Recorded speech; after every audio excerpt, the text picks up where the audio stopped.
상태가 여러분들이 다 아시는 것처럼 프로시니언 무대 같은 어떤 형태가 완전히 구축이 되고 관객석과 무대가 완전히 분리가 되죠.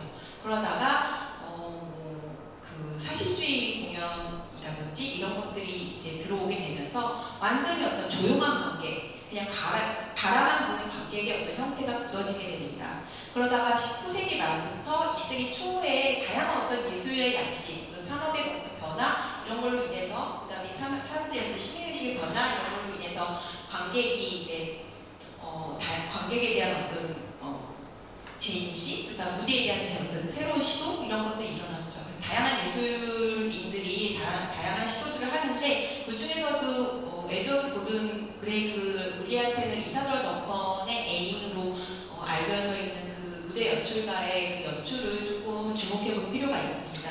그는 이제 어떤 무대라는 어떤 책에서 새롭게 어떤 그 무대의 그 관객과 무대가 분리되는 것을 좀 그런 것을 희석시키고자 무대에 다양한 시도를 하게 됐고, 그 다음에 이제 공간적 구축이 어떤 무대의 이제 지붕을 얹고 막이 이런 것들을 해체하기 시작합니다.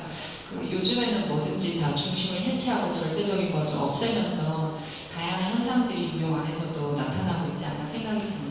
그게 굉장히 자유롭고 해방적인 것 같지만 오히려 이게 정책적으로 가게 되면은 굉장히 어떤 자본주의의 끝판왕으로서 더 사람들을 스스로 되게 자유롭게 선택한다고 생각하지만 그것이 정치적이거나 어떤 정책적인 목적에 맞게 조정할 수 있는, 내가 선택을 자유롭게 한 것 같지만 어떤 패턴 안에 가두게 되는 자본주의 하에서의 이 대중예술과 순수예술 사이의 무용이 어떻게 위치하고 싶은 건지를 약간 갈피를 붙잡고 왔다 갔다 하고 있다는 생각이 조금 들었어요. 언제부터 무용이 예술이 됐을까요? 순수 예술이 됐을까요? 동양의 어떤 무대 역사, 관객과 배우, 무용수가 것과 서양은 굉장히 다른 시작을 하고 있었더라고요. 디오니소스에서 시작했던 서양의 역사는 굉장히 구별된, 왜냐면 제이기 때문에 거기서 신과 어떤 인간의 어떤 뭐랄까 경계에 대해서 확실하게 구분을 하고 있었기 때문에 어떤 이렇게 분리되는 걸 시작했다면 동양의 어떤 그 무대 역사에서는 무대가 어딘지 알 수 없는, 그러니까 이게 무대야? 라고 할 수 있는 그냥 자연 속에서 무용수 또는 배우와 그다음에 관객과 함께 어우러져서 이렇게 시작된 것을 이제 좀 알게 되는데, 그래서 좀 동양과 서양의 좀 시작이 달라서 어떤 관객의 어떤 지점이 좀 다르지 않을까. 거기에 대해서 비약점도 사실 양가적으로 얘기를 하기도 합니다. 이게 어떤 감각의 더 증폭이다, 확장이다, 아니면 오히려 더 획일화시키다, 매체를 통해서만 느낄 수 있기 때문에 더 날 감각보다는 어떤 매개된 감각, 비인간적인 또는 인간의 확장적인 감각으로 간다라는 어떤 이분적인 시선이 있는 것 같고요. 혹시 여기서 개인적으로 라이브를 어디까지 라이브로 보시는지 질문을 던지고 싶은데요. 1번 극장에 가서 보는 게 라이브다, 이제 전통적인 무용의 방식. 그리고 2번 라이브 한 거를 찍은 거, 그 다음에 라이브 녹화죠, 라이브 실황 중계, 아니면 녹화돼도 괜찮다. 이 네 가지로 구별하고 있습니다. 어디까지 허용 가능한지 그것을 한번 투표를 해봐도 이게 공동체성이 되게 중요해진 게 아닌가라는 생각을 했어요. 김수희 선생님이 말씀하신 그 벌추얼 아이돌 같은 경우 제가 대학원 학생이 연구했던 게 하츠네 미쿠라는 일본 그 여자 아이돌이 있거든요. 근데 그 아이돌은 말씀하신 프레임이랑 좀 다르게 뒤에서 움직이는 사람이 없어요. 원본이라고 할 수 있는 게 없이 AI로 만들어졌기 때문에, 그래서 녹화된 게 영상이 올라가는 사람들이 그걸 보러 도쿄돔에 가는 거기 때문에 거기에서 원하는 거는 아까 말씀하셨던 그 관객끼리의 경험, 이거를 우리가 봤을 때는 굉장히 오타쿠적인 소비하는 게 내가 이 소비를 하는 이 많은 사람과 공유하는 경험을 하고 싶어서 거기 가는 거라는 생각이 들었어요. 거기 그런 응원봉 흔들면 하츠네 그 반응해준다고 하지만 그건 굉장히 되게 낮은 수준의 그런 인터랙션이거든요. 감각적으로 깨어있는 게 유의적인 거랑 일치돼버리고 그 너머로 가지 않는 경험, 관객 참여 공연에 대한 개인적으로 좀 부정적인 생각이 있어서 그거는 마치 감각적이고 특히 시각적 감각에 이제 잠식돼 버리는 이런 감각 경험이 어떤 그 당면적이고 그리고 뭐 정치적이고 그리고 기호학적인 어떤 논의와 연동돼서 일어나지 않는 공연에 대해서 개인적으로 좀 회의적이고 그런 이분법적인 접근이 과연 얼마나 유용할까? 그때 관객과 퍼포머 사이의 거리, 그러니까 관객 유형에 따라서 그 유형을 나눠서 그 이제 공연을 올린 적이 있었어요. 참 용감하게도 10년 전이니까 200명의 관객을 이동을 시켰어요, 제가.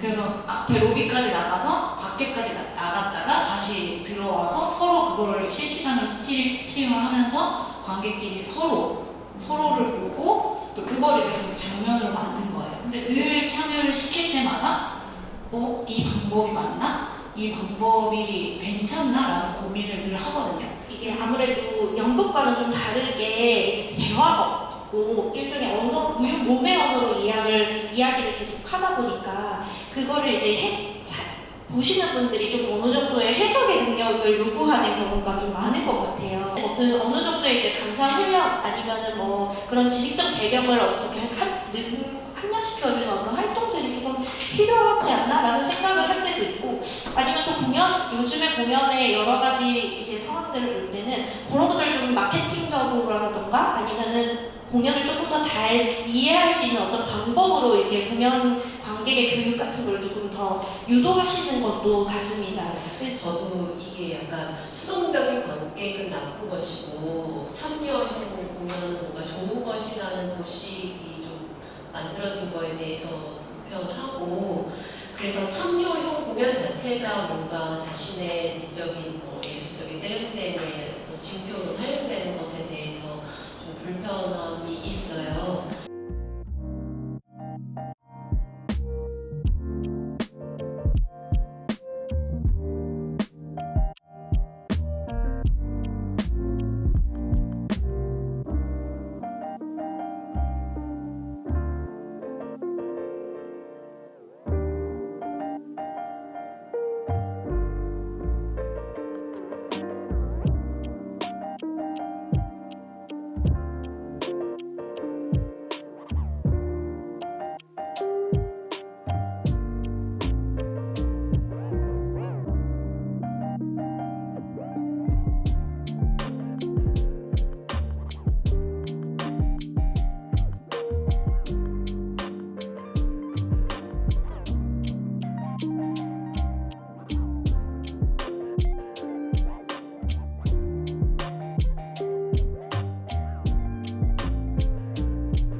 아버지가 89년에 돌아가셨어요. 근데 이제 아버지께서 이제 저에게 주신 사랑이 너무나 크고, 그리고 이제 또 젊으실 때 또 한참 때 돌아가셨기 때문에 제가 굉장히 이제 그걸 마음에 담고 있었는데, 이제 기회가 돼서 아빠를 위한 춤을 만들 수 있다. 네.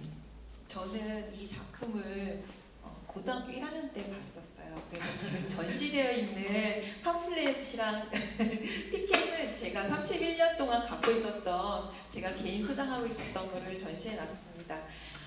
교수님 그 93년도에 바탕포 소극장에서 하셨을 때는 또 쌀을 이렇게 나눠주는 어떤 행위를 하시면서 지금이야 좀 관객과 소통하고 관객과 만나고 관객이 체험하고 이런 것들이 굉장히 많지만 그때는 굉장히 생소한 어떤 그런 퍼포먼스였을 것 같아요.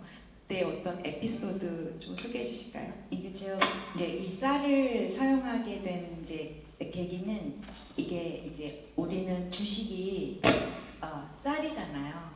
한국 사람들은. 그리고 이제 그래서 이런 모든 문화나 생활 일상 안에 이제 쌀이 있는데 그게 어떠면은 이제 제가 생각했을 때는 무심결에 그냥 그 사랑이 존재하는 그런 걸로 생각을 했고, 그리고 저 동영상에서 보시면 알지만 쌀이 위에서 이제 작품 시작부터 끝까지 계속 떨어지고 있어요.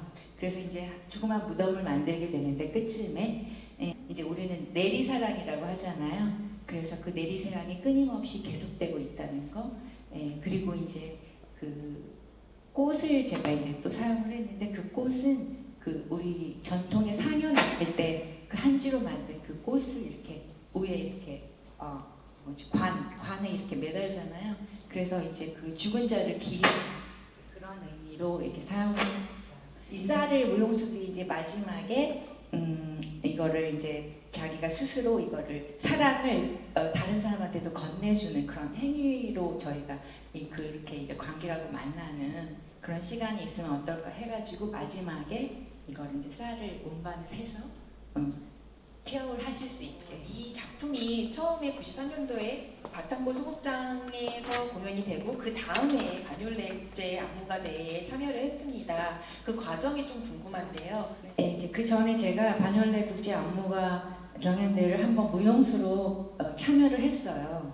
그런데 제가 그곳에 가서 봤더니 여러 나라에서 안무자들을 픽업을 해가지고 이제 문화를 보여준다든지 그 안무가의 독특한 어떤 그런 작품 세계를 보여주는 그런 행사였어요. 그래서 제가 이제 여기를 꼭 한번 해보고 싶다 그런 생각을 했는데, 안수선 씨의 구음이 굉장히 한국적인 또 음악이고, 그리고 제가 그 한국의 어떤 쌀이 상징하는 의미로서 제가 작품을 만들었기 때문에 이제 이 작품을 어플라이를 했어요. 그래서 이제 그 한국의 그 안무가 경연대회를 했을 때 예선을 했을 때 그 파리에서 그 이제 그 심사위원이 오셔서 이제 경연을 했는데 카테고리가 이제 4개가 있는데 젊은 안무가를 위한 카테고리가 2개가 있고 프로페셔널 안무가를 위한 카테고리가 2개가 있는데 한국 대표로 이제 안혜순 선생님이 뽑혔어요 이미.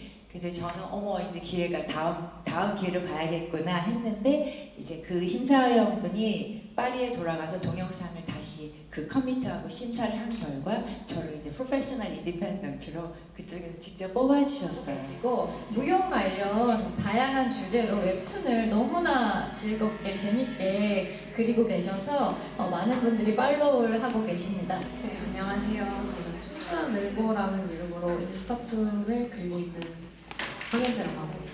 네, 안녕하세요. 저는 곰돌아구제라는 필명으로 무용 리뷰를 작성하고 있는 조성일이라고 합니다. 주로 저는 사실 관객보다는 이제 취미로서 현대무용을 좀 오래 하던 사람이라서 그 취미를 만화로 그려야지라는 생각으로 시작을 했어서 크게 생각하지 않고 그냥 춤추는 늘보라고 지었는데, 춤추는 늘보라는 이름이 좀 아이러니가 있잖아요. 나무늘보가 춤을 춘다고? 약간 이런 느낌이 있는데 그런 아이러니가 저는 좋더라고요. 그래서 좀 더 관객으로서 이제 현대무용 공연을 본 거에 대해서 좀 리뷰를 만화로 그리기도 하고, 그리고 그냥 무용 전반에 대한 생각이 또 떠오르면 그런 거에 대해서 또 만화를 그리기도 하면서 그런 콘텐츠를 만들고 있어요. 적으로 움직임을 다루는 직업이다 보니까 같은 결을 가지고 있더라고요. 그래서 일하다가도 이제 이거는 이런 느낌이네 하고서 이제 차곡차곡 메모했던 걸 이제 적기 시작했던 게 이제 지금의 플랫폼으로 이제 발전을 하게 됐고, 제 직업은 기구 설계 엔지니어입니다. 그 기기에 대한 도면을 그리고 있는데 도면을 그리면서 문득문득 그런 생각들이 들더라고요. 그래서 한편으로는 이제 직업에서 쓰는 스킬을 이제 내 재미를 위해서 쓰고 싶은 욕망이 있으니까 그걸 해결해보자 이제 이것저것 해보다가 이제 무용이랑 이제 잘 맞았다라고 판단합니다. 어렵기 때문에 저는 무용이라는 장르는 좀 훨씬 더 열린 마음으로 보려고 하고, 모든 걸 이해하지 않아도 괜찮다라는 걸 스스로 계속 주입시키고 보는 것 같아요. 훈련이 저는 필요하다고 생각하긴 해요. 이게 제가 다른 일반 관객들을 같이 데리고 갔을 때도 느낀 건데 아무 생각 없이 그냥 느끼기만 하면 돼라는 그 말이 생각보다 어렵고 좀 훈련이 필요한 것 같더라고요. 그래서 저도 생각을 다시 해보면 꽤 오랜 기간 동안 계속 저를 훈련시킨 것 같아요. 무용 보기와 대기 사이. 관객은 이제 수동적으로 보고 있고 무용수와 안무가는 이제 능동적으로 대기를 수행하는데 이 사이에 간극을 어떻게 줄일 것인가? 그거에 대해서 고민을 할 필요가 있다라고 얘기를 하셨고 자연의 위대함을 담은 작품을 만들었다 해도 우리는 거기서 뭐 헤어진 연인을 떠올려도 상관없다 뭐 이런 식으로 이제 얘기를 할 정도로 그렇게 생각하는 편이라서 좀 이제 작품이 되는 순간 관객을 만나는 순간 완전 별개의 그 유기체로서 만난다고 생각을 해서 작품을 레이스 서킷이라고 생각을 하고 안무가가 그 서킷을 설계한 설계자, 저는 이제 그 서킷의 레코드 라인을 그려보는 그 레이서의 역할이라고 생각을 하거든요. 어차피 이 사람 저 사람이 서킷을 돌았을 때 똑같은 라인을 다 그리고 다니는 건 아니니까 각자만의 베스트 랩을 찍기 위해서 이제 고민을 하고 노력을 하겠죠. 7월 리서치 비평회를 이어서 지금 연구 비평 전시도 지금 행사를 연결해서 진행하고 있습니다. 오늘 이렇게 행사를 진행하면서 보니까 7월에는 이제 현장에서 주로 활동하시는 안무자분들이나 아니면 연구자분들의 이야기를, 관객에 대한 이야기를 많이 나눴다면 오늘은 직접 이제 안무자님도 오시고 그리고 직접 관객 대표이신 분들을 모셔서 이야기를 나눠보면서 서로 간의 이제 이야기들을 입장을 이해해보고 의견들을 나눠보는 시간이